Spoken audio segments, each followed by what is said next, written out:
Dr. Wilcox has some controversial views, such as people should get married.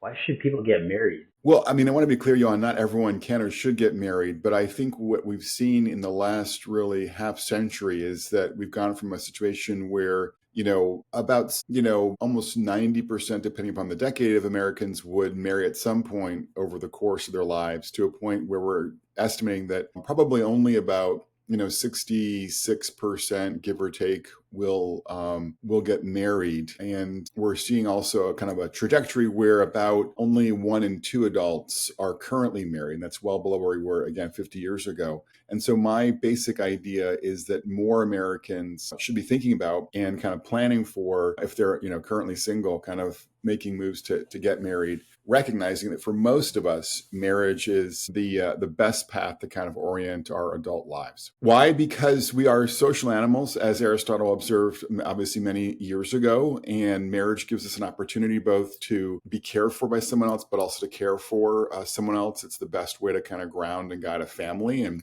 even today, most folks will go ahead and have children. And then marriage also provides a substantial measure of financial security for most Americans. There's just no question that married Americans are more likely to be flourishing financially. But kind of beyond all those particular points, I would also just underline that when it comes to both meaning and happiness, there's just no question that Americans who kind of have a spouse, and especially kind of a spouse and children, are more likely to be reporting meaningful lives, and they're more likely to be happy with their lives as well. And so when it comes to that classic American pursuit mentioned in the Declaration, the pursuit of happiness, there's just no question that Americans who are married with children are more likely today to be happy with their lives compared to their fellow Americans who are unmarried and also oftentimes don't have children as well. What if I can't find my soulmate? Well, I guess the thing that I would say in that case is that I'd say sort of two things. One is that, the point I made about Aristotle mentioning kind of the social animals idea is that, if you're having difficulty finding a spouse, I think being cognizant of the importance of cultivating friendships and connecting to communities in one way or another. It could be a religious community, it could be some kind of other form of a secular community that is meaningful for you. These are going to be things that are helpful. But I think too, when it comes to finding a spouse, it's important not to be overly picky, if you will, to kind of recognize that, yes, there are kind of a few key traits, characteristics, virtues that you should be looking for in a spouse. If you think you would like to get married and have a family, you need not and should not have like a very long list of things that you're looking for in a spouse, because that will needlessly kind of narrow your options and possibilities in terms of the family front. So again, I think you want to look at things like virtues like loyalty and charity and fortitude as things that be really important to find a spouse. And if you're religious, it's ideal to marry someone who shares your faith. But, I think sometimes people can make the mistake of having, a list of 20 or 30 or 40, traits and characteristics and qualities that they're looking for in a spouse. And that can, I think, needlessly forestall their options. I'm going to find personal fulfillment if I don't find my soulmate. Well, I think what we see in both my research and the research of others, Johann, is that basically making that effort to love someone else, and then once you have kids, to love your children, tends to be the best vehicle for forging a meaningful life and a happy life. And what we see is that when it comes to happiness, that generally speaking, if you marry someone who has, those core virtues that I touched on just a few minutes ago, and you do a good job of kind of trying to love them, to seek their good, generally, of course, not all the time, but generally speaking, you're going to be more likely to be happy. And that, by contrast, kind of looking at marriage as an opportunity to be constantly fulfilled, paradoxically is often, I think, the path to being disappointed, unhappy, and also more likely in divorce court as well. Because no person, no relationship kind of can meet, I think, the expectations that the soulmate model puts out for us. The soulmate model kind of wants us to assume that love is of a romantic character, that it's almost constantly fulfilling. You have like those butterflies in your stomach, that you have like kind of a seamless connection with your spouse, that there are really no substantial tensions between you and your spouse. And these are all very unrealistic expectations for a marriage or any relationship for that matter. Practice cognitive behavior therapy. And one of the tenets of cognitive behavior therapy is that there are helpful versus unhelpful cognitions or thoughts. And in my experience and observation, one of the most common and destructive maladaptive cognitions is called emotional reasoning, meaning making judgments of true or false, good or bad based on emotions or how I feel.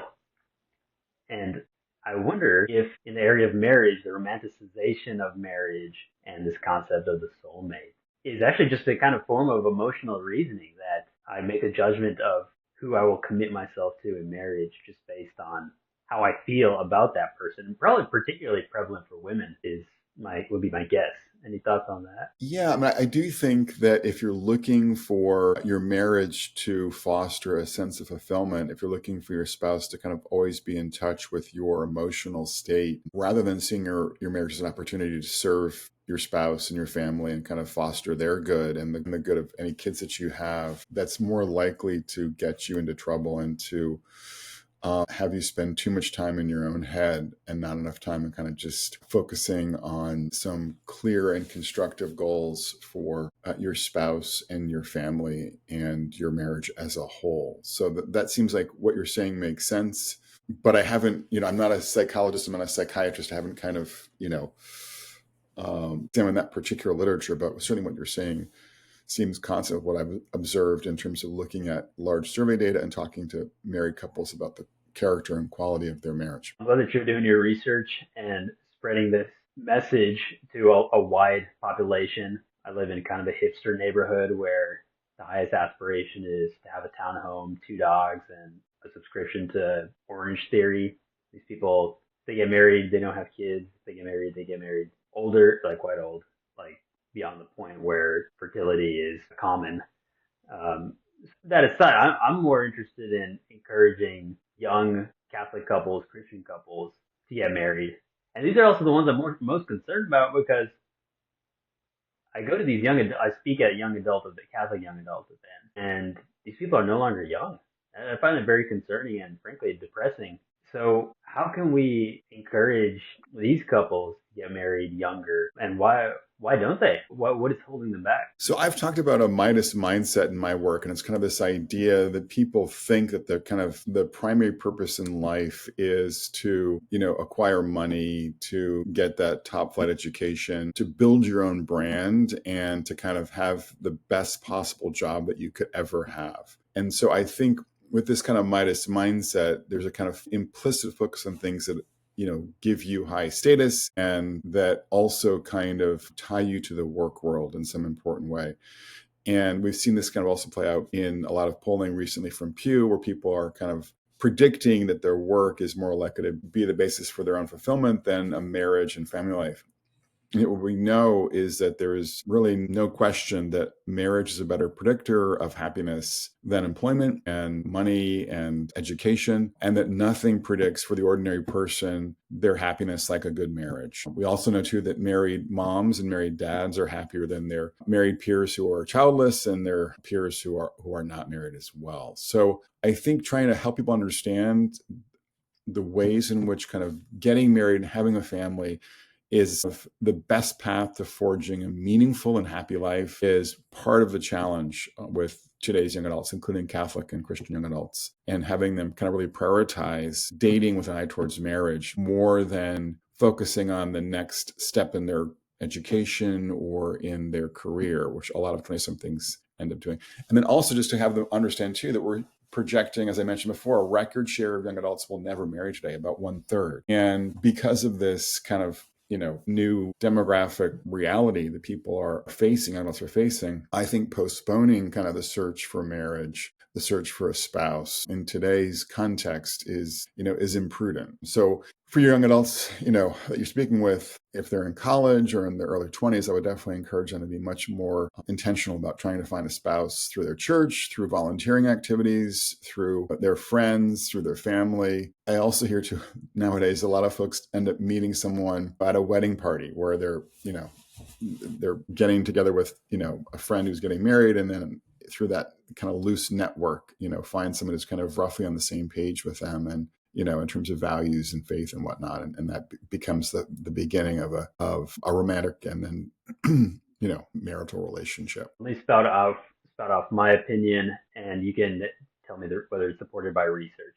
In my observation, guys who are not getting married is because there's this kind of like perpetual adolescence of irresponsibility and seeking entertainment and comfort and liberty. And then they also think, rightly so, they're not very mature. They're not mature enough to get married. And my opinion on that is getting married is what makes you more mature. And then you have to add into the factor of just this ubiquitous addiction to pornography, which I think maybe ironically, like actually pushes guys farther away from real women. So that's my observation from the guy's point of view. From the women's point of view, there's this idealization, romanticization. I need to find the soulmate, life partner.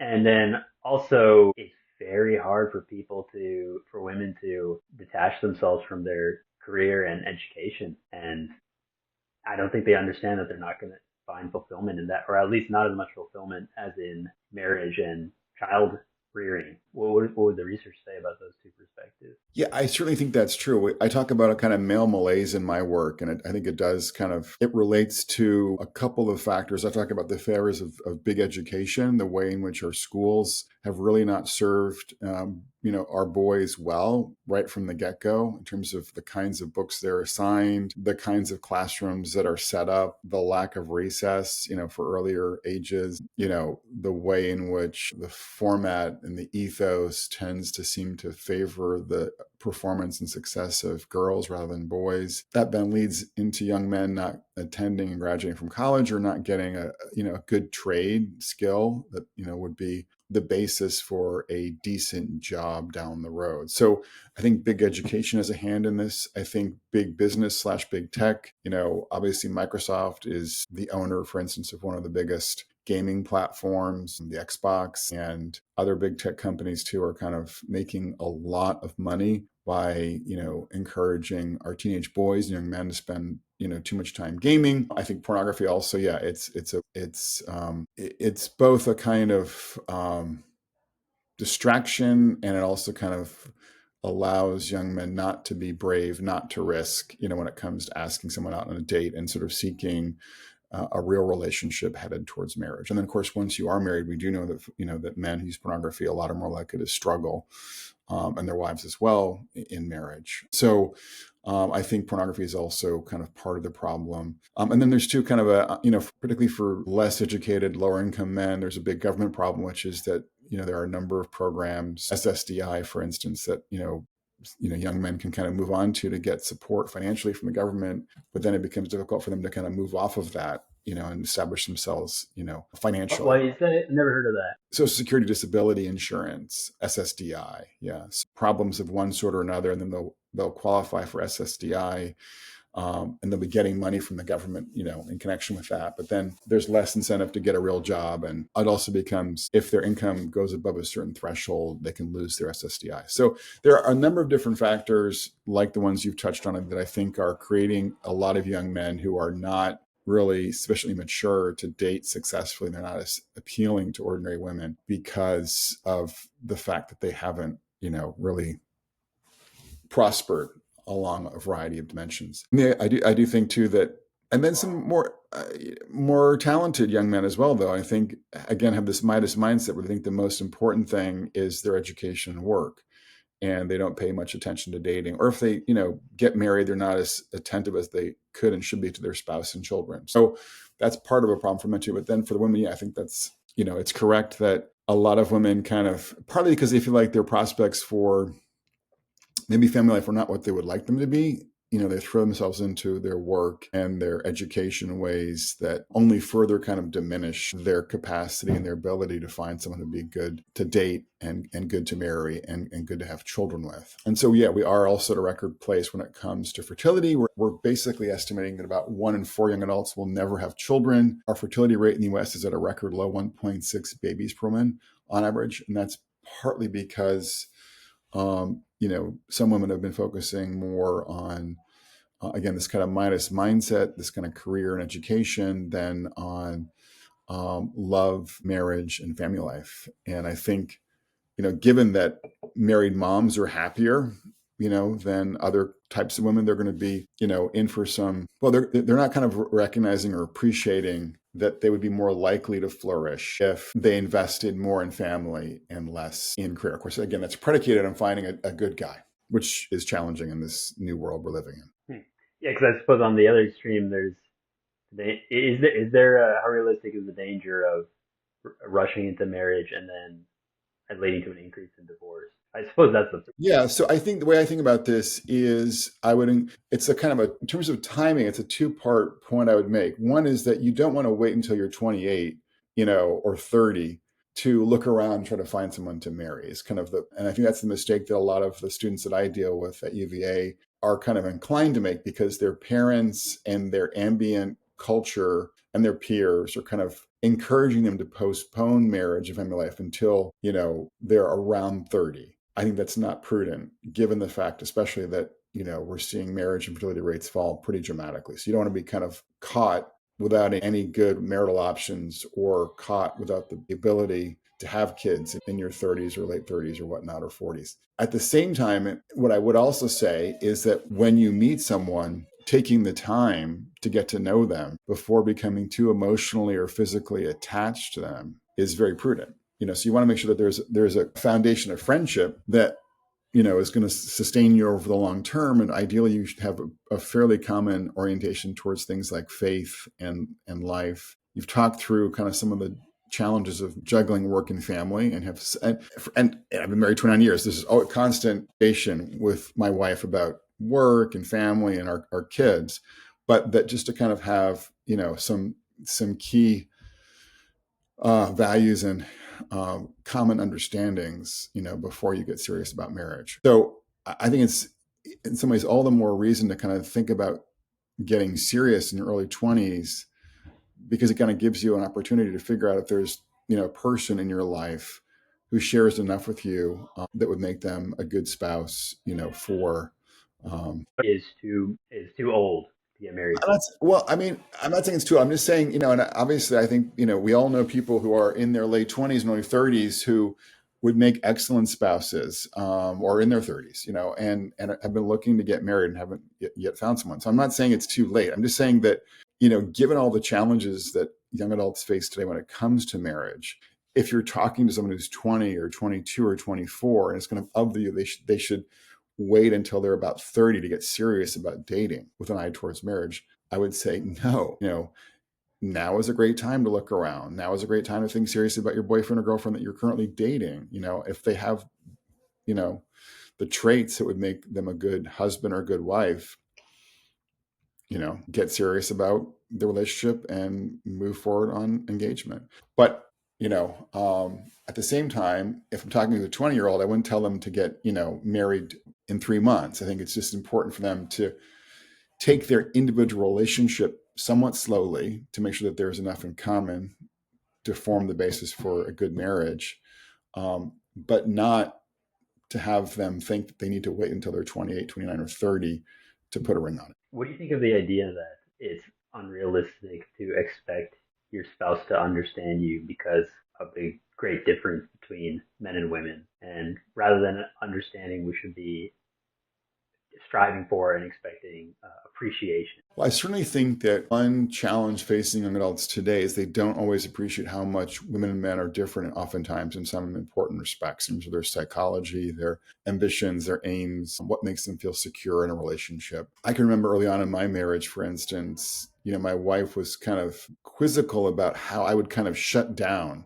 in the face of some kind of difficulty at work or in some kind of conflict in our relationship. I would just kind of like, have that blank look on my face and just kind of not be accessible and available to her in that moment. And likewise, when she was struggling with some kind of difficulty or challenge, and I was trying to kind of give her advice about how to, handle this challenge, what the 3-point plan that she could, follow to be rid of this difficult colleague at work or, whatever it might be, she was very clear that this is not what she was looking for. And so as we kind of got a little bit more mature in our marriage, realized that when I'm facing a difficulty and challenge at work or in our marriage, I just need a little bit of space and time to think it through and try to figure out what I'm going to do. I don't need to talk it through. I just need some space, and then I can circle back with her and then talk it through. By contrast, when she's struggling with something, she would like me to just listen empathetically and, nod and say, things like, that sounds hard, or that's difficult, or gosh, how did you handle that? Kind of just to be supportive, verbally and emotionally. Right. And we just handle these things differently. I think it's true for many women and men. And so once we kind of realized that we were different, it made it easier for us to, navigate these kinds of situations. And so I think, and I do see in my research, for instance, that conservative women are happier in their marriages than liberal women. And one of the reasons that's the case is they're more likely to believe that women and men are different.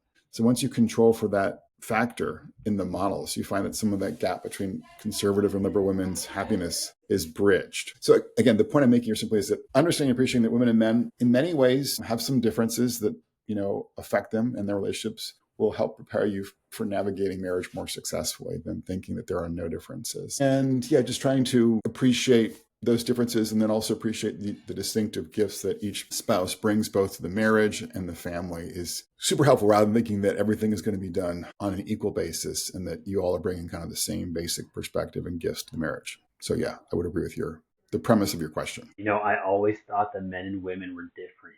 And I'm so happy to hear the scientific research supports me in that, because I would hate to be misinformed. So thank you for that. Yeah, I think it's important to understand too that they're both women and men are different one from another. So right, there's some guys who are very, kind of masculine, and some guys who are less, stereotypically masculine. And the same thing is true for women, And so in any given marriage, there's going to be some differences from what I'm talking about, But for the average guy and the average gal, you will see, some of these typical differences kicking in. And I think our culture tends to deny that reality in ways that make it harder for people to actually get along. You said one thing that delays marriage is education and career, I think particularly for women. And, I think it's unfortunate that we no longer have the option of finishing schools, as far as I'm aware, as they did in times past, because that would reduce the length of the education commitment.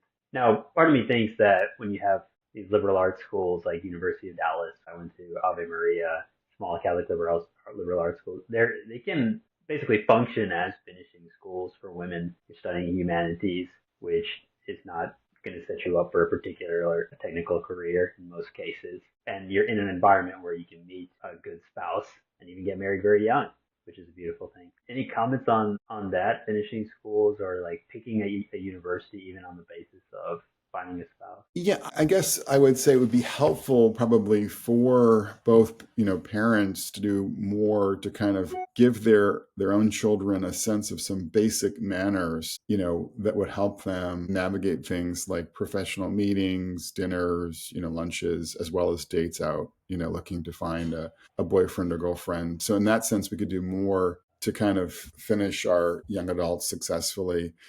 And then, even young adult groups could kind of do the same thing as well, to help people kind of acquire the skills to be good conversationalists and to kind of be more, our society doesn't do much to help usher young adults into adulthood successfully, and if you've watched a few Jane Austen movies, or if you've read some of her books, for instance, you kind of get a sense of how that worked in 19th century England, for instance. So we could use more of that. And I do think it can be harder for young adults to kind of navigate the social world without that. So I would certainly agree that could be helpful, but I don't necessarily see that being done at the University of Dallas or other places. I mean, I don't know, at least in terms of finishing, in terms of like giving people an extra level of sort of social sophistication. I don't think that's something that one more thing that our society could do better than it currently does, I guess, is what I would say. Wilcox, how can people follow your work, and what are some of the resources? So I'm on Twitter at Brad Wilcox IFS, and then familystudies.org is a blog that features the work of many colleagues of mine in sociology and psychology and economics, and then just wise public intellectuals and parents and spouses too. So that's a place to look for the work of my colleagues at the Institute for Family Studies. And then my book is Get Married and can be purchased at Amazon. Book really does two things, Johann. One is it articulates why marriage matters so much in the 21st century, both for men and for women, and then also gives couples 5 different kinds of basically pillars for forging a strong and stable marriage. Things will help you be both more happily married and more stably married.